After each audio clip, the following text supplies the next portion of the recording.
Hello hi అండి, welcome to my channel. ఈరోజు recipe Karnataka special Iyengar పులియోగ్ర ఎలా చేయాలని చూపిస్తానండి. చాలా బాగుంటుంది, చాలా ఈజీగా కూడా చేసుకోవచ్చు. ఇప్పుడు ఎలా చేయాలని చూద్దామండి. పులిహోర పొడికి కావాల్సిన పదార్థాలు ఇవన్నీ కావాలండి.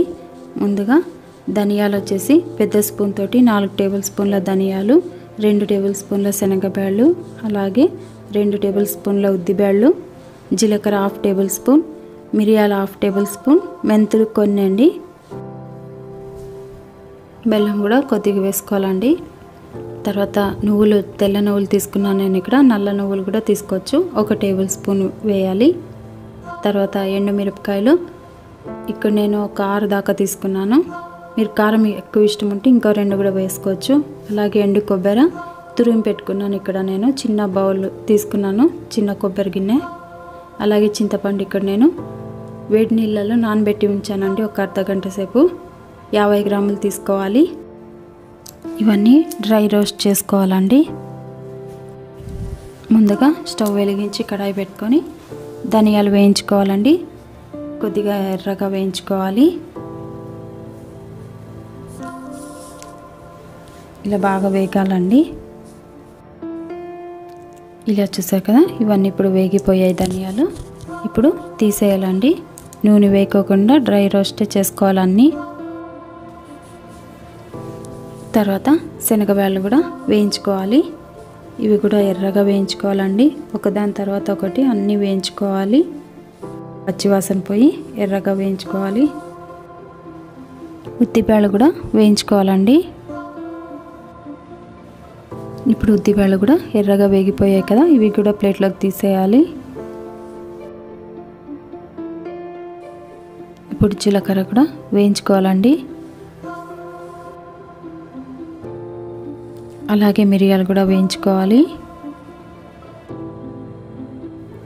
ఇప్పుడు ఇందులోనే మెంతాలు కూడా వేస్తున్నాను, అవి కూడా బాగా వేయించుకోవాలి. వేయించి తీసేయాలండి. ఇప్పుడు ఎండుమిరపకాయలు కూడా వేయించుకోవాలి.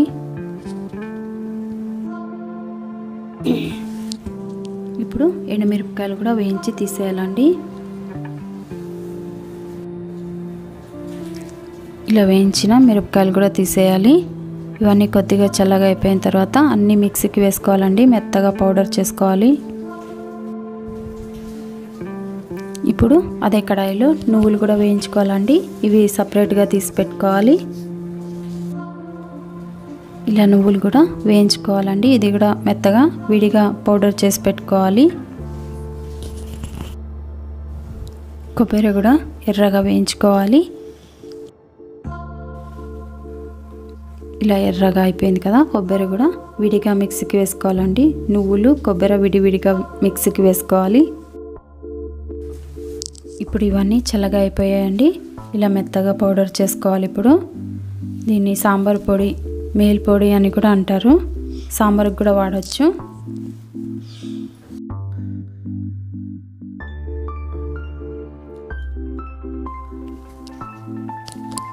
ఇలా నేను మెత్తగా పొడి చేసి పెట్టుకున్నానండి. చూసారు కదా, ఇలా డబ్బాలో వేసి స్టోర్ చేసి పెట్టుకోవచ్చు. 2-3 నెలల దాకా నిలువ ఉంటుందండి. సాంబార్లోకి కూడా వాడచ్చు, చాలా బాగుంటుంది. ఇప్పుడు కొబ్బరి మిక్సీకి వేసుకోవాలండి. తర్వాత నువ్వులు కూడా విడిగా వేసుకోవాలి. 2 విడివిడిగా మిక్సీకి వేసుకోవాలి.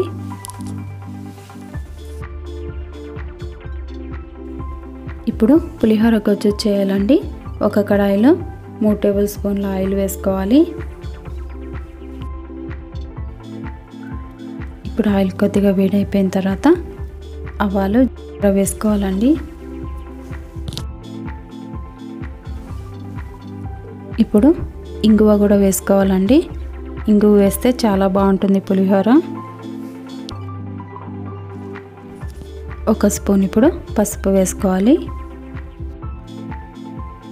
ఇప్పుడు ఇందులోనే చింతపండు రసం వేసుకోవాలండి.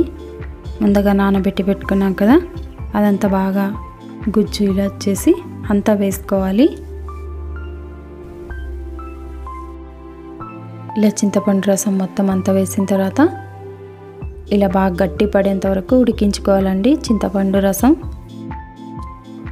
ఇలా దగ్గర పడిన తర్వాత బెల్లం వేసుకోవాలి. ఇప్పుడు బెల్లం అంతా కరగాలండి.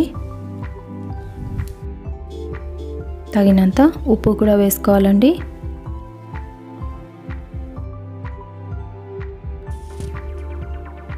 ఇప్పుడు కొబ్బరి మిక్సీకి వేసి పెట్టుకున్నాం కదండి, అది కూడా వేసుకోవాలి.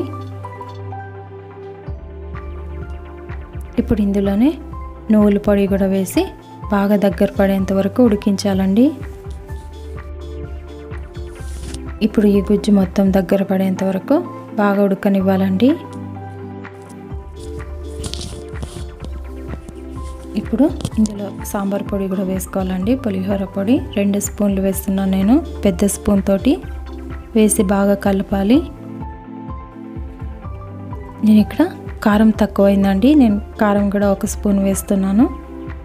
వేసి చూసారు కదా, బాగా కలుపుకోవాలి. ఇలా బాగా ఇందులో ఉన్న ఆయిల్ మొత్తం పైన తేలేంత వరకు ఇలా ఉడకపెట్టుకోవాలి. చింతపండు గుజ్జు చూసారు కదా, ఇలా రావాలి. ఇలా చూసారు కదా, ఇంత దగ్గర పడిన తర్వాత ఇప్పుడు ఇది పూర్తి అయిపోయిందండి, దించేయాలి. మొత్తానికి తాలింపు వేయకుండా కొద్దిగా తీసుకొని మనకి ఎంత కావాలో అంతకి తాలింపు వేసుకోవాలి. ఇప్పుడు తాలింపు పెట్టాలండి. ఒక కడాయి పెట్టి ఇక్కడ నేను 4 టేబుల్ స్పూన్ దాకా ఆయిల్ వేస్తున్నాను. ఇప్పుడు ఇందులో ఆయిల్ వేడెక్కిన తర్వాత ఆవాలు జీలకర్ర వేసుకోవాలి. వేరుశనగలు కూడా వేసుకోవాలి. ఇలా బాగా కొద్దిగా వేగాలండి. ఇప్పుడు ఇందులో శనగబళ్ళు కూడా వేసుకోవాలండి. తర్వాత ఉద్దిబేళ్ళు కూడా వేసుకోవాలి.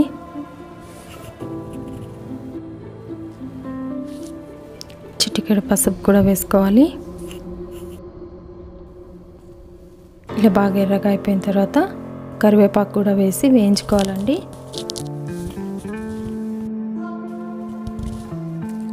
ఇలా ఇప్పుడు అన్నీ వేగిపోయిన తర్వాత చింతపండు గుజ్జు కూడా వేసుకోవాలండి. నేను ఇక్కడ పెద్ద స్పూన్ తోటి 2 స్పూన్లు వేస్తున్నాను. ఇలా వేసి బాగా కలుపుకోవాలి. ఇప్పుడు ఇలా బాగా మిక్స్ చేసుకోవాలండి. స్టవ్ మీదనే ఇలా బాగా వేయించుకోవాలి. చూసారు కదా, పులిహోర గొజ్జు రెడీ అయిపోయింది.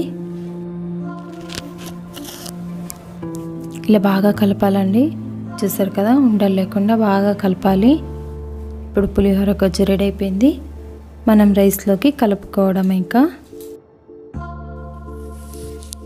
ఇలా ముందుగా రైస్ పొడి పొడిగా చేసి పెట్టుకోవాలండి. ఇలా ఉండలేకుండా బాగా చేత్తోటి ఇలా బాగా ఇలా కలుపుకోవాలి. తర్వాత ఇందులో పులిహోర గొజ్జు వేసి కలుపుకోవాలండి.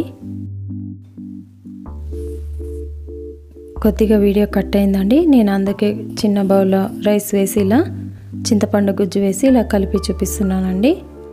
చూసారు కదా, ఇలా బాగా ఉండలేకుండా బాగా రైస్ అంతా కలుపుకోవాలి. ఇలా బాగా కలిపిన తర్వాత కొత్తిమీర కూడా వేసి బాగా కలుపుకోవాలండి. అంతే, పులిహోర రెడీ అయిపోయింది. ఇలా ముందుగా కలిపి పెట్టుకున్న పులిహోర అండి, అది కొద్దిగా వీడియో మిస్ అయింది, సారీ ఫ్రెండ్స్. చూసారు కదా, ఈ రైస్లోకి నేను ఇలా వేసి ఇదంతా కలిపి చూపిస్తున్నాను మీకు. ఇలా మొత్తం ఇందులో వేసేసి బాగా చేత్తోటి కలుపుకోవాలి. చాలా రుచిగా ఉంటుందండి, మీరు కూడా ట్రై చేసి చూడండి. పులిహోర రెడీ అయిపోయింది. పులిహోర రెడీ అయిపోయిందండి. చూసారు కదా, అయ్యంగార్ పులిహోర రెడీ. మీరు కూడా ట్రై చేసి చూడండి, ఎలా వచ్చిందో నాకు కామెంట్ చేయండి. మా వీడియో కనుక ఫస్ట్ టైం చూస్తుంటే లైక్ చేయండి, షేర్ చేయండి, సబ్స్క్రైబ్ చేసుకోండి. ఈ వీడియో చూసినందుకు థ్యాంక్ యూ ఫ్రెండ్స్.